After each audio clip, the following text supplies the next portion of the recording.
So we've covered the 7 planets and the 7 Chronicles. What was Lewis's purpose in doing all this? Was it just a game, or did he have a more serious purpose in mind? Well, I think that there was a playful aspect to it. I don't think we should get too serious about it. And in fact, when I told someone who knew C.S. Lewis what I'd discovered, he said to me, "Oh, that's exactly like Jack. That's just the sort of thing he would have done," because he did have a playful spirit. But it wasn't just a game. There was a serious purpose behind it too. I think really there are 2 serious purposes. One was a literary purpose and one was a theological purpose. The literary purpose has to do with what Lewis thought was most valuable about stories. He said that the thing that really attracts you to a good story is its atmosphere, its flavour, its quality, the general feel of the story world. He wrote all about that in an essay called On Stories. Because the real test of a good story is that you want to read it again. But on a second reading or a third reading, you know what's going to happen. So you can't really be particularly interested in the plot. You can't be interested in what happens.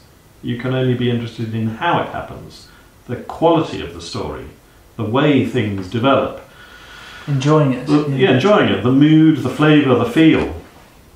So those kinds of atmospheric aspects to a story were really important to Lewis as a writer. And one of the reasons that he took these planetary symbols, I believe, was because they allowed him to infuse their atmosphere, their qualities, into the whole story.